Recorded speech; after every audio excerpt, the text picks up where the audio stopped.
Hello, Nick. How you doing? Doing good, Doug. How are you? Good. Very excellent PSA, by the way. We all saw it last night. Very important message. Very well done. Thank you. It's well done by a lot of people. I think it's a, I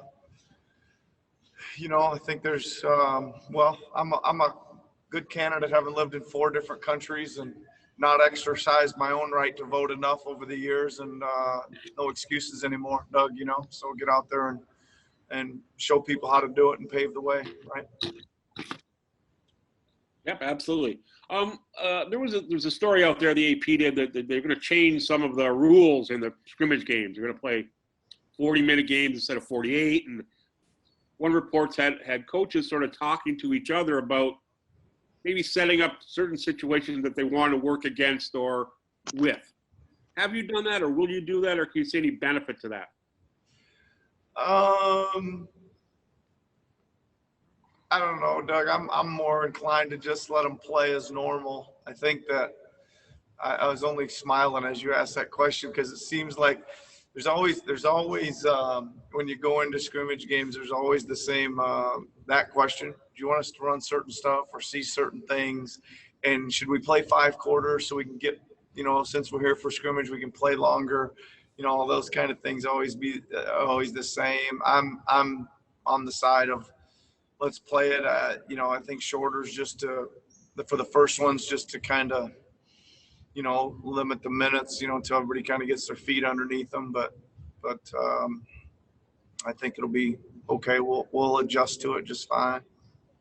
Just a quick follow-up. We can see and tell about rust on players. They miss shots. They throw passes into the first row. They run into each other on the court. Can you see rust on coaches, and how do you get it off? Yeah, probably. I think it's just the quickness of realizing you need a timeout, the fluidity with which you're drawing plays on the board, maybe, and then just any in-game quick adjustments and things like that. Sometimes it does take a little bit to get into the flow of that. You and I have talked about this several times. When I first started coaching the Raptors last year, I was actually expecting, after 5 years out of it, to have a little more rust than I thought, and it seemed like to go away pretty quickly. So yeah, it just probably depends on the person. Great, thanks, Nick. Appreciate it. Yep. Next, we're going to go to Josh Lewenberg from TSN. Hey, Nick, how you doing? Good, Josh. How are you? Good, thanks. Now that you guys are about a week in, from a conditioning standpoint, where are you guys at, and how does it compare about a week into a normal training camp? Do you notice a big difference from where guys are at a week in, or is it sort of similar? I think there's still some work to do, Josh. I think it's a little different. I think there's if I had to pick one or the other, I'd say there's obviously, first of all, there's guys at different stages, obviously, right, as there always is too. But I'd say there's a little bit more conditioning that needs to be done. I think yeah. You mentioned earlier in the week that you had given guys sort of some freedom to pull themselves out of drills, and a lot of guys, or a bunch of guys, were doing it midway through. Is there a point where you notice that sort of hits, that they hit the wall a little bit midway through practice or late in practices, and have you had to adjust in any way in terms of how you're structuring things? Not really, Josh. I mean, I think it's similar to if you were practicing and somebody, took a knock or something and had to go out. Yeah, there's some drills that you got set up perfectly with, let's say you got 12 guys at practice and you're trying to run a 4-on-4-on-4 drill, and then somebody gets knocked out. Well, there goes your 4-on-4-on-4, right? So, you do have to make those things, but that's pretty common, in going through, lots of practices, that you have to make those kind of adjustments. But it hasn't been too bad. Thanks, Nick. Yep. Up next, we got Michael Grange from Sportsnet. Nick, hope you're keeping well. What prompted you, and I know you mentioned Jim Sand as well, for taking the leadership in this area in terms of getting out American voters within Canada. Did someone suggest it to you? Did it just seem like an obvious way you could get engaged? And why do you feel it's so important this time around compared to, as you said, you've been overseas before and not voted? What's maybe Well, two questions there. that's good question, Michael. I mean, I think just kind of laying it all out there when George Floyd was killed, there was a lot of action, brought to the forefront. And I and Jimmy and I kind of got the idea right away when the head coaches got on a call and our coaches got on a call and our players got on a call, and there was just lots of brainstorming of thoughts. And I think that a pretty common theme was voting, right? In the United States, and even there was a lot of talk about working with police and local communities, and being in Toronto, everything has a different twist on it, right? Obviously, and we just were trying to figure out quickly how could we get involved in both of those, and so we're on the voting one, so we just that was our solution, right? We wanted to help spread the word for voting. We found out there was more than 650,000 United States citizens living in Toronto, and hardly any of them vote. So that when we thought we made some contacts, we thought we could use our platform with the Raptors and just again make awareness to it, Michael, and then actually show people how simple it is, and tell them, what the website is, and kind of keep that message, now that we've got some of the stuff done. And then we thought it'd be great to include some of the players, right? Obviously, they've also got big followings, and again, just trying to make people aware of doing it, and that it is important. I think that,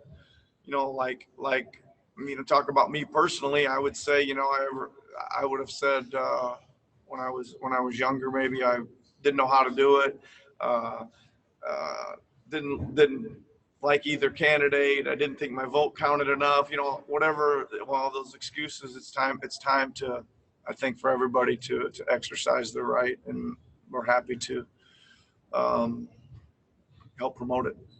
Awesome. And then, and who helped you with the video? Like, was it done in-house with the Raptors, or yeah, obviously JQ, Rocky were instrumental in organizing it and lining it up and editing and all that stuff to make it flow. And obviously it was a good job by the players, all of them that helped out too. So you didn't make Good Willie do it?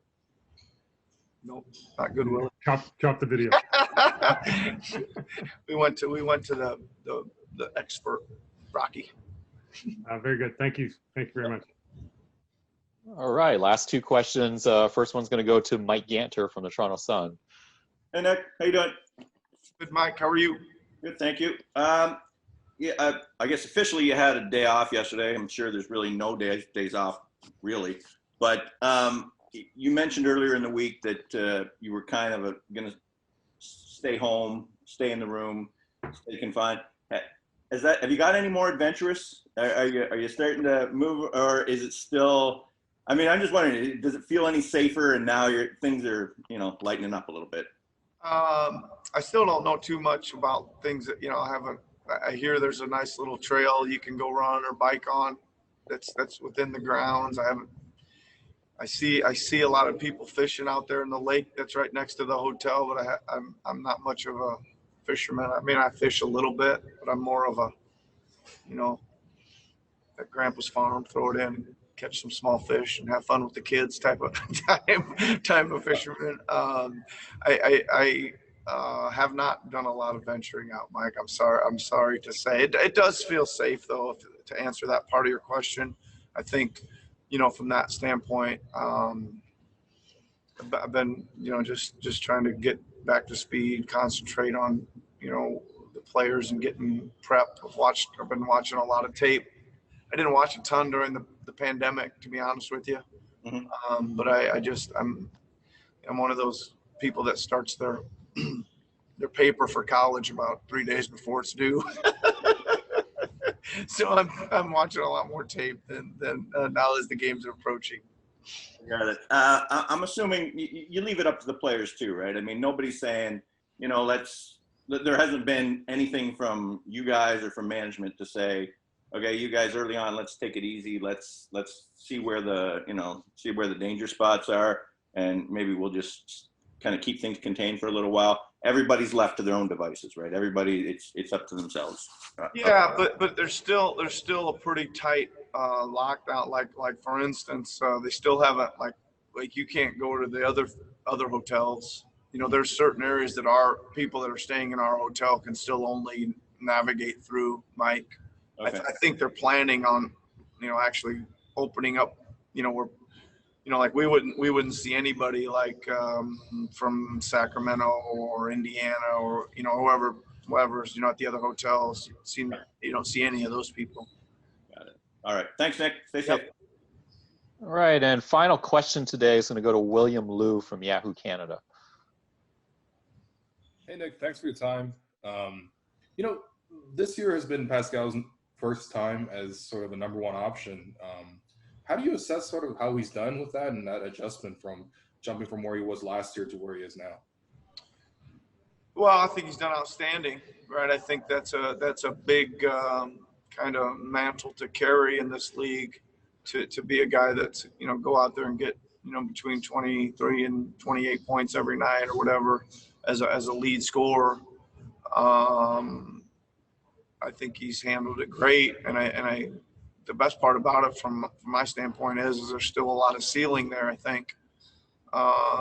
So that's encouraging. I think his shooting will improve. I think his decision making will improve. I think he's just getting the ball in the basket, period. But I think the biggest positive is again, and I don't have all the numbers here in front of me, but he's been really good down the stretch, right? Either making the shot or making the zip out to somebody else who's wide open to make the shot, which is, you know, that's another level up you got to go. Can you do it consistently, first of all, in the regular season? Can you do it kind of consistently late in games? Because that's kind of the job of being the number one option, and I think he's handled it great.